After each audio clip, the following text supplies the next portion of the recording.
So this was one of those memories that, even though when you're not even having the time to even get involved in Sai Bhajans, like those days in the army, when I was in the army, at least these are the memories that you do. You think of Swami, you write Swami songs and all that.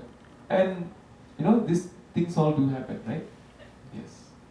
So as you are coming to the question, how did I spend time? These were the small things I spent time. And of course, when I was young, I used to take part in the Sai activities, like the youth activities. You see what happens is that bhajans in any Sai organization, any form of spiritual organization is like a brochure. It's like a brochure for any spiritual organization, right? In spirituality, we need to have enter 7 different doors. Of course, the main door, any form of any spiritual organization you go to, whether it's a Hindu organization, a Sai organization, or any forms of organization, what they have, the first thing that normally they have is bhajans, right? Normally, most of the time they start off with bhajans. Whether 1 or 2 bhajans, they'll start off with bhajans. So, after that, it's always followed by other various forms of other activities in the center. Right? So, during my time, what happens is that we will take part in the Sai activities like bhajans, seva activities, because Swami says, he always emphasizes on seva. Seva is very important.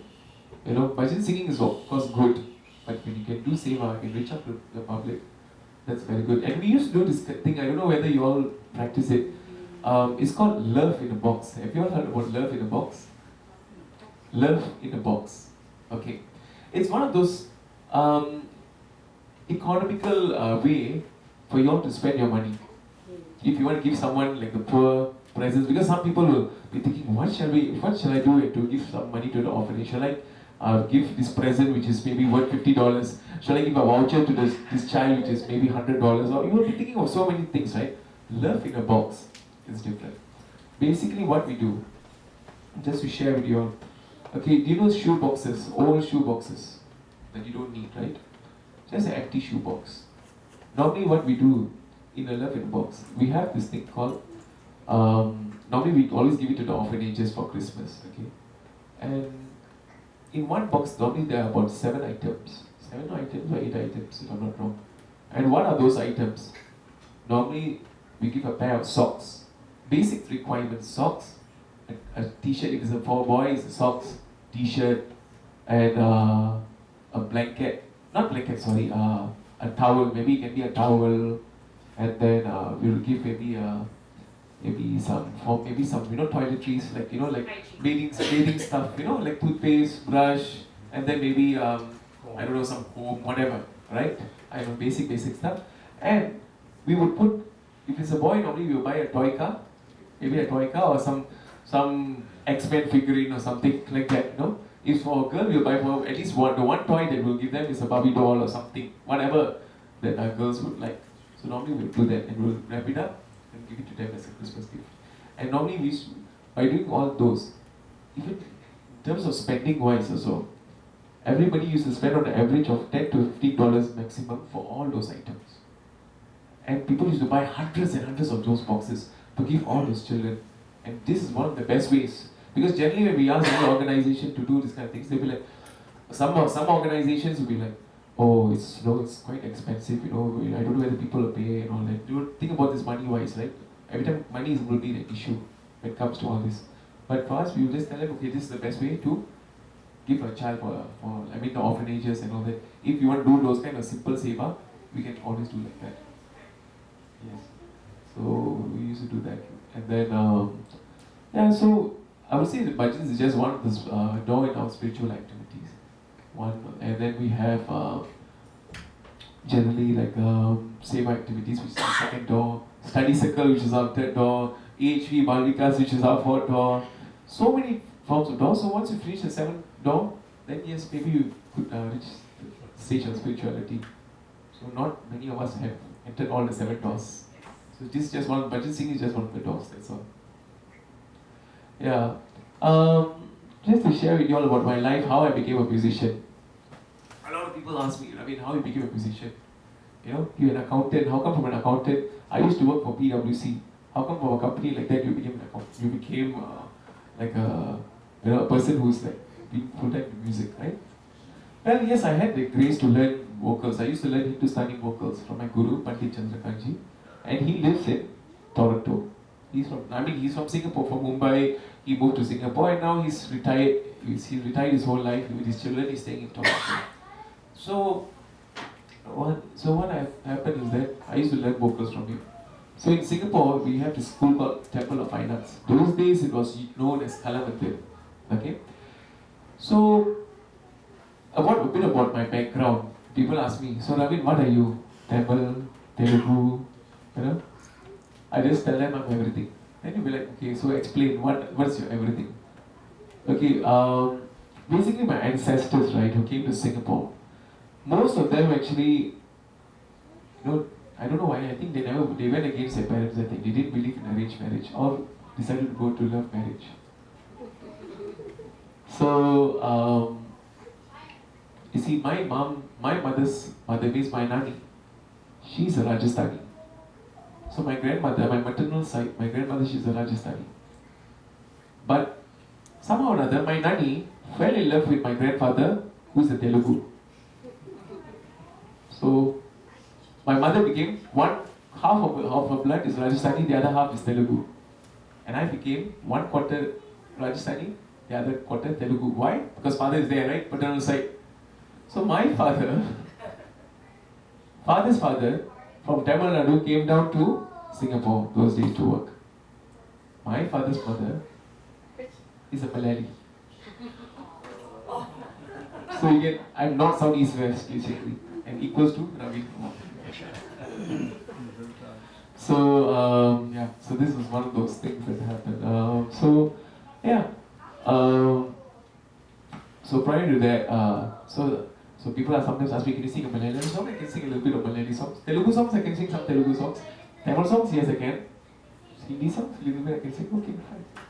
What's the home language you're speaking? English. Neutral. In Singapore, everything is neutral. So Singapore, our main language is English. So if you fail English in your school days, if you fail English, you fail all your subjects. It's considered as you fail your whole exam. Yeah, that's how Singapore is. So what happened was that I used to live in Australia at the time. So I moved to Australia in the year 2009. Okay? At the point of time, I worked and I moved to Australia. So I left. I thought, okay, maybe I'll find my life in Australia. Maybe why not, look for a job in Australia. Naturally, that's what we will think, right? Settle down and in your job there, find a proper job. That's what I was thinking. Well, maybe I should do that.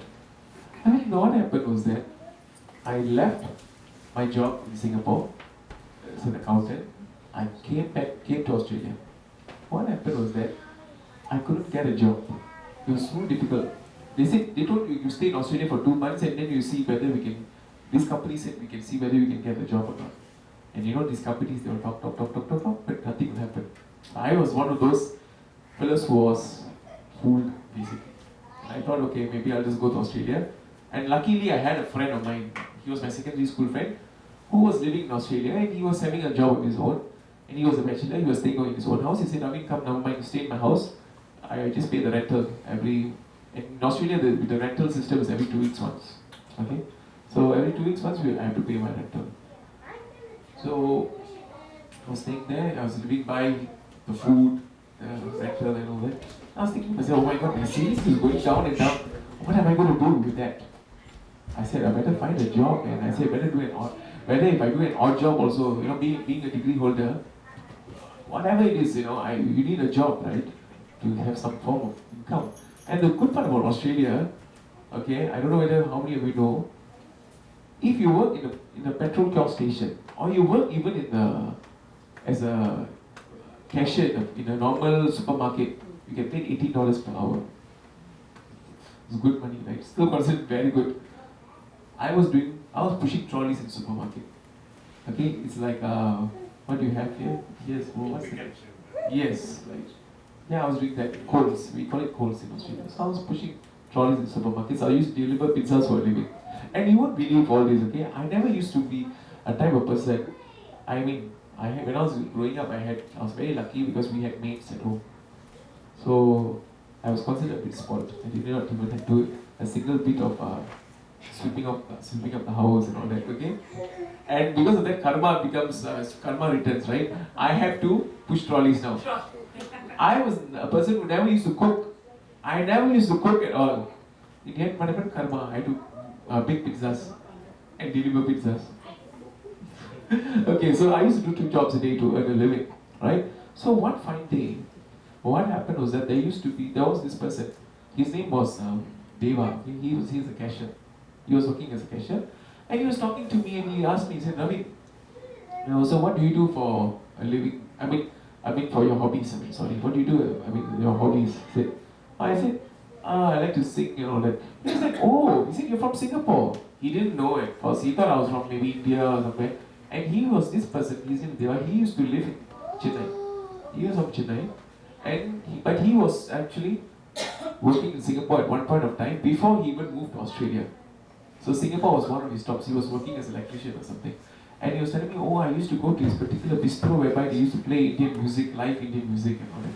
I said, oh, okay, yeah, I told him, yeah, I've heard about that bistro and all that. So that's how our conversations grew and we became friends just within the point of half an hour. Okay? And he told me, he said, Ravi, he runs an Indian band, a Tamil association band in Adelaide, where I used to stay. So he runs that band. Okay? And he said, why not you take part in my band, get involved in my band? But you see, naturally, he doesn't know that whether I can sing or not. People will say, yeah, I can sing. Imagine if you don't even talk to the person, you don't ask the person to sing, how do you know whether the person sings well or not, right? So I said, okay. So I went over, and he said, Ravi, for this Deepavali function, after of course I jammed with him a few songs, and he liked my song. And he was like, can you sing one Tamil song for one Tamil association? Okay? He said, sing one Tamil song and sing one Hindi song.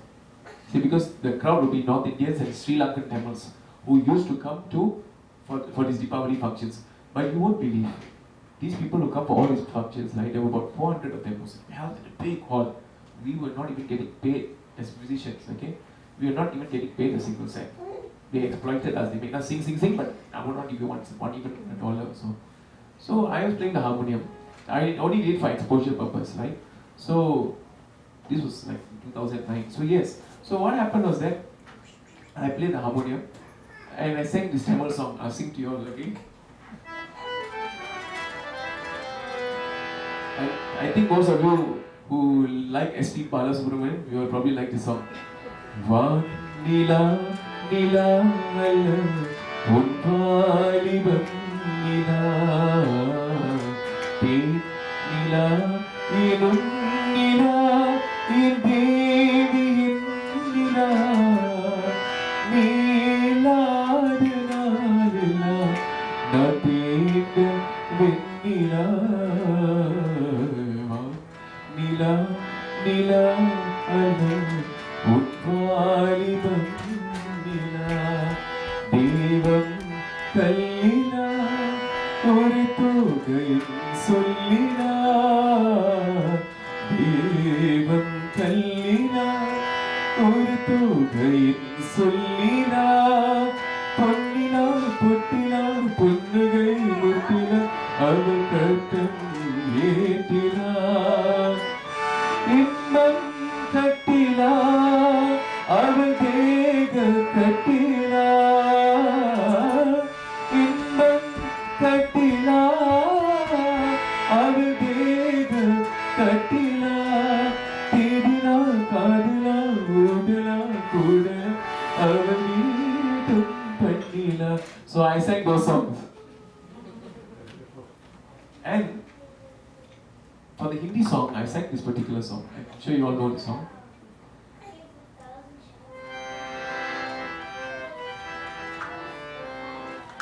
हर घड़ी बदल रही है रूप जिंदगी छाँव है कभी कभी है धूप जिंदगी हर पल यहाँ जी बजियो जो है समा कहो न हो. So what happened was that people were wondering, okay, this guy is playing the harmonium and he's singing. It's quite unique actually, because people don't play harmonium back in Adelaide. Okay? And in bhajans, the Sai bhajans, I was the first person who was playing harmonium there.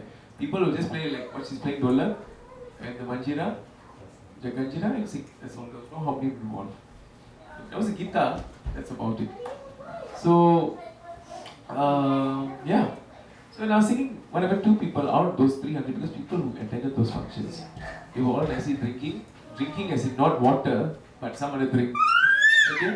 They were drinking barley water. And they were nicely having non-vegetarian, they were not even interested in the musicians also. Okay? So because of that, 2 people, somehow, those people were sincere, was listening to me. They asked me whether I could teach them harmonium. So but I was still carrying on my odd job, still applying for a job as an accountant, unsuccessful, despite being a graduate from Australia, and my GPA was also quite good also, I had my GPA about 3.2 or something. With that kind of grade, the GPA also, I couldn't even get a job, okay, back in Australia. So because of that, what happened was that they said, oh, you have to wait for at least until you get your full permanent residence, then maybe you can get a job.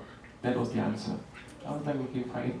Never mind, it's okay. I decided still, I was happy with what I was doing for time being. I taught 2 students something. Because of that, when I started to teach 2 students, right, they started recommending other people. Some side devotees in some other center, some Shirdi Baba center, they started saying, okay, there's this fellow who teaches harmonium. And they were like, okay, fine. There were 0 harmonium players in Adelaide, right? But after when I left Adelaide, I made 40 harmonium players. 40 people could play harmonium. Because why? I taught even the children. From 2 students, eventually I had about 50 students. Of course, 50 students in a point of 1 year. 50 students. And because of that, I even had the opportunity to lecture in the University of Adelaide eventually. And that also was in music. That also was in music. And now, of course, I left Adelaide. I opened up my school, my own music school, called Raga Malika School of Indian Finance. So I cater online classes, I cater even for, students who come over to my place. And what happened was that one day, even my services extended even more. The United World College is an American college that they have in Singapore. They have 186 of that United World College in 186 countries. It's all over the world. Okay, and the fees for the students, if the students want to join a college, they have to pay $4,000 a month.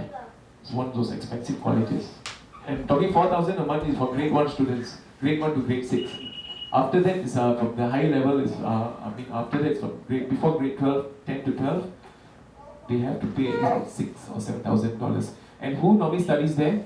Normally the Hollywood actors kids all study in United World College. Anil Kapoor, you know Anil Kapoor, the famous actor? His daughter was studying United World College. And all these people, all these actors, children normally from India, they bring them to study in that college. So basically, I had an opportunity to be in the music department. There are so many departments, art, science, maths department. So in the music department, there are about 20 teachers, 20 lecturers, all teaching various forms of instrument. So I'm actually in charge of the Indian side, and we teach the students there. So I work 5 times. We follow the American system. So now we are still on holidays till August. So I extended my services there. And after school, normally what I do is that I run classes from home. And I have about 30 over students now. So they will come over to my house to learn how to sing, that's private classes. So that's what I do for a living, and I don't complain anymore of thinking about being an accountant. And I travel around the globe, when there's time. So I travel around the globe to perform and all that. So I do for a living. Thank you for sharing. No problem. Because there are a lot of, even though you're not explaining it in a very particular way, but I think it's sometimes change in career, change in directions leads us to a new path, right? No, basically, this message is for everyone, it can be for young or old. A lot of people think, okay, if I don't have anything in my life, what should I do? You just give up in life. Never give up in life. Because there's one word called hope. Yeah. So always believe in yourself, believe in God, and always there's hope in everything. That's what I think. Oh, that is very true for all of us, right? And he has played with Pankaj Das and R.D. Burman. So over the years I had opportunities to work with Bollywood playback singers. So in 2010, I worked with the singer called Pankaj Das. Yes, sir, 2012 when he came to Singapore. So one day someone from not India, New Zealand actually, sent me a message. Hey brother, I just saw you on TV now. I was like, me on TV? I said, impossible. I saw you on ZTV. I was like, no, that's even impossible. I'm not even on ZTV. And then he told me, no. You're on ZTV. And another person was saying, I saw you on Sony TV. I said, you guys are talking rubbish. What happened? I had an advertisement of me, okay, Ravin Raj, presenting Ravin Raj singing for Pankaj Das concert. We made an advertisement, right? Without me knowing also. And so this was one of those funny things that happened. It was an opportunity for me, a big time opportunity to sing in front of Pankaj Das. So I was showing them yesterday some pictures of me, Pankaj Das and all that. So it was fun, really fun. And then in Auckland, I was working with people like I met singers like Papi Larry, Papi Larry. So, and then Akayak Nek. So all the people. This is just an opportunity to meet all these people. It's a blessing to see all these great people.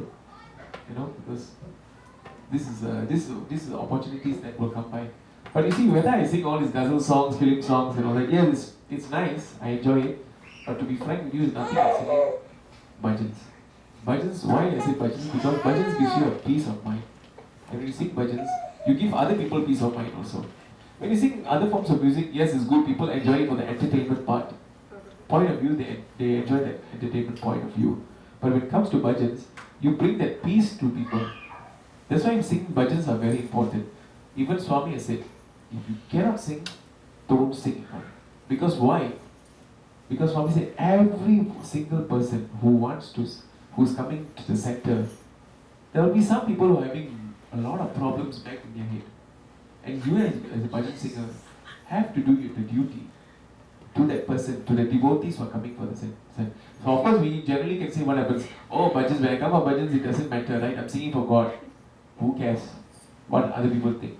But if we are all of us, including myself, if we're all going to have that kind of attitude, then what's the point of even being a devotees of Swami? Because Swami wants us to, Swami believes in perfection, and we have to give that perfection to him. And he says, don't have to sing for me. I don't know. I said, Swami is the Gana Vinodan. He said, you don't have to sing for me, but make my devotees happy. So you have to make everyone happy by contributing something to the organization. And how you may become a better singer? You enroll yourself for classes, or you practice day. One day maybe you practice, you do your riyas. That is the way to become a good singer, right? The more you practice, the better you become, right? And so that's something I have to share. Even Swami is very particular. Those students who even sing in front of him, right? Even a particular briga that we all do also. Swami is very particular. Okay? I'll show you. Briga means like, okay, now I'll sing one song. It's a famous song by, are there any Telugu speaking people here? Lot. Oh, I'm sure you all know Kantasala, right? Kantasala. So there's one song sung by him called Dinakara Shubhakara. You all know that song? Oh, wonderful. So I'll sing a bit of the song to you all. So they were explaining about this particular song that Swami, that when the students sang in front of Swami, what happened was that Swami ensured that this particular brika that you are doing must be very perfect. I'm just looking for the lyrics, sorry. It has to be very perfect, okay? And Swami wanted perfection as in, it has to be, it cannot be just like, okay, plain and, okay, it has to be really perfect. Okay, this is the one. I'll sing the song to you. So some of the students were singing, the brikas like, so I'm saying, no, cannot be like that. It has to be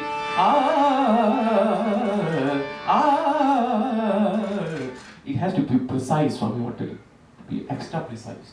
So I'll just sing the song a little bit to you all. Because that song actually the song and the words are simple, but it has a lot of brikas. That actually makes the song difficult. Brikas? These are called brikas. Or rujas, we call them. Dinakara Shubhakara, Dinakara Shubhakara, Deva, Dinakara Shubhakara, Dinakara Shubhakara, Kapita Pavana, Mangalarata, Papa Santak Lokahita, Kapita Pavana, Mangalarata, Papa Santak Lokahita, Brahma Vishnu Parameshwara Rupa,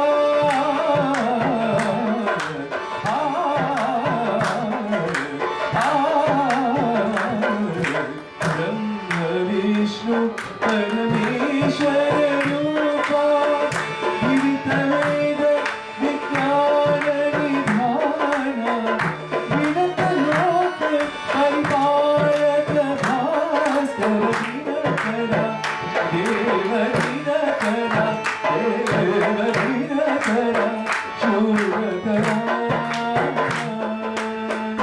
So this is the song that Swami wanted those boys to sing. Even another song that I'll sing to you all, even a song like this also, I'm sure you all know this song. It's called Pibare Ramarasam. I'm sure you all know this song, right?